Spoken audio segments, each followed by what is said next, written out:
Bonjour, Monsieur Morin. Avez-vous une déclaration à faire? Premièrement, bonjour mes chers journalistes.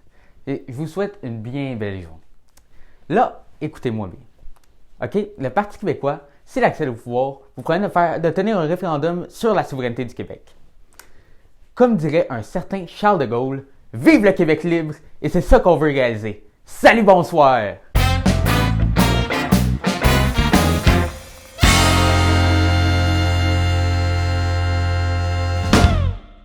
Le Parti québécois gagna les élections de 1976. Maintenant, il devait penser au moment de la tenue du premier référendum. Hey, c'est une bien belle victoire qu'on a eue là, René. T'es bien d'accord? Effectivement, mon cher Claude. Maintenant, il est l'heure de mettre nos promesses à exécution. Pas comme certains politiciens. Dans tous les cas, là, une chose est sûre, on commence pas par le référendum. Pierre-Éliott Trudeau va être dans nos jambes si on fait ça, puis ça ne tente pas du tout à avoir à gérer un gros fédéraliste doublé d'un multiculturaliste. Car libérons-nous des libéraux, puis après ça, on pourra le faire. Tu as parfaitement raison. Bien s'entourer, c'est la clé en politique. Merci, Claude le stratège.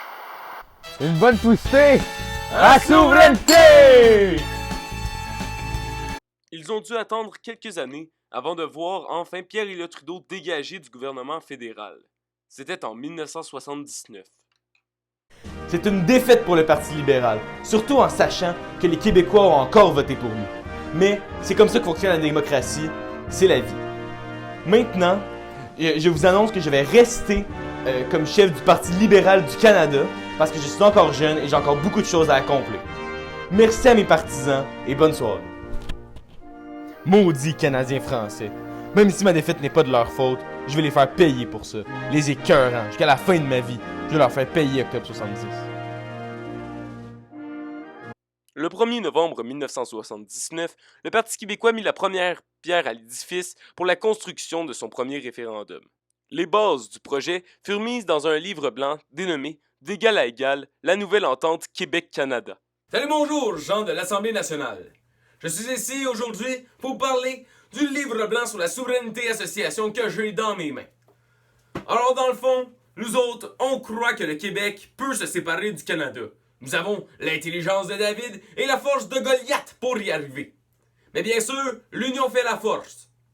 Nous voulons tout de même conserver des ententes avec le Canada pour pouvoir faire des échanges monétaires et économiques. Je crois que le Québec est capable et est prêt pour cette épreuve. C'est pourquoi nous avons écrit le livre blanc dénommé D'égal à égal. Merci à tous et au revoir. Un peu plus tard, le Parti québécois fit la question qui sera posée aux Québécois lors du référendum. Je vous la lis comme suit. Le gouvernement du Québec a fait connaître sa proposition d'en arriver, avec le reste du Canada, à une nouvelle entente fondée sur le principe de l'égalité des peuples. Cette entente permettrait au Québec d'acquérir le pouvoir exclusif de faire ses lois, de percevoir ses impôts et d'établir ses relations extérieures, ce qui est la souveraineté et, en même temps, de maintenir avec le Canada une association économique comportant l'utilisation de la même monnaie. Aucun changement de statut politique résultant de ces négociations ne sera réalisé sans l'accord de la population lors d'un autre référendum. En conséquence, accordez-vous au gouvernement du Québec le mandat de négocier l'entente proposée entre le Québec et le Canada? Malheureusement, le plan du Parti québécois d'éloigner Pierre-Éliott Trudeau s'est avéré inutile.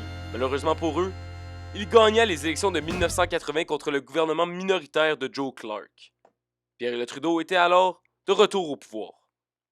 Ah, que ça fait du bien d'être réélu. Ryan, arrêtez donc d'écrire dans ce livre brun-là.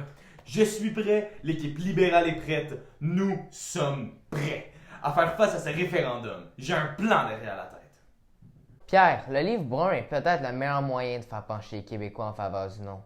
Décentraliser le gouvernement fédéral, ça va flatter les Québécois dans le sens du poil. Ils ne voudront pas se suicider en devenant indépendants s'ils savent que ce que contient mon fameux livre brun. M'enlever mon pouvoir sacré? Non merci. On va les punir d'avoir voulu se séparer. Je vais simplement leur dire que je veux réformer le gouvernement fédéral. Ils ne verront que du feu. C'est ça, c'est ça. Laisse-moi déjeuner en paix. Ou devrais-je dire écrire?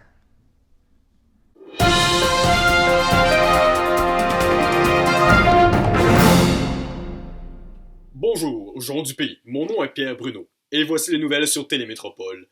La campagne référendaire est lancée, on ne peut plus l'arrêter. Les pancartes ont été accrochées un peu partout. Il serait impossible pour la population de jouer à ni oui, ni non pendant une couple de mois. Alors, ni oui ni non, c'est hors de question. Certaines affiches, il est écrit oui, et d'autres affiches, il est écrit non. Grâce à une aisance marquée lors des débats politiques, le Parti québécois, porte-étendard du camp du oui, mène dans les sondages avec 47% des intentions de vote, comparativement à 44% pour le camp du non. Dans tous les cas, c'est ça qui est ça.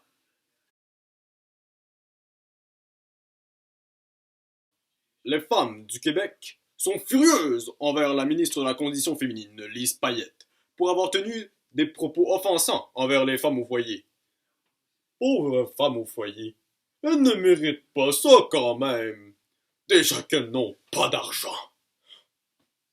Mais, je m'égare. Plus de 15 000 se sont réunis pour manifester leur mécontentement. Voici un nouveau souffle pour le camp du non qui tirait de la patte jusqu'à présent. Pendant la campagne référendaire, le discours des fédéralistes pouvait ressembler à ça. Votez non! La séparation? Non merci! Si vous votez oui, le Québec sera faible et dépourvu de moyens monétaires pour se financer. Pas d'armée, pas de régime de retraite, maltraitance envers les anglophones et le fait anglais, chute à la bourse pour les entreprises québécoises. Les valeurs traditionnelles comme la famille et la religion vont disparaître. Votez non! Succès garanti ou argent remis! Tandis que le discours souverainiste ressemblait plus à ça. Oui, c'est le mot d'ordre ici. Contrôler nos relations extérieures, obtenir un siège à l'ONU, définir ce que nous sommes en tant que peuple, défendre le fait français en Amérique du Nord. Tant de raisons pour voter oui. Faites le bon choix. Votez oui pour un Québec libre. Le Canada a parlé. Voici quelques extraits du débat sur l'unité canadienne à la Chambre des communes. Par contre, ce qui tuait véritablement le camp du oui, c'est le débat sur l'unité canadienne à la Chambre des communes d'Ottawa. Pendant une semaine, les politiciens fédéraux vantèrent les bienfaits d'être Canadiens. Eh bien, c'est un pensez-y bien. N'oublions pas que le vote pour la souveraineté du Québec se tiendra le 20 mai prochain. Il est donc important d'aller voter puisque le vote est important.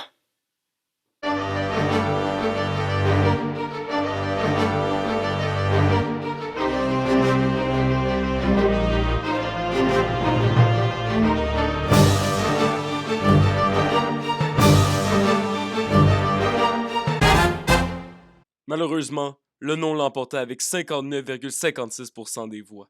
René Lévesque sortit de cette campagne tel un homme brisé. Seulement 40,44% des voix étaient bien bas compte tenu du travail effectué. Mais, dans un célèbre dernier discours, il dit la célèbre phrase « À la prochaine fois !» en faisant référence à un futur nouveau référendum.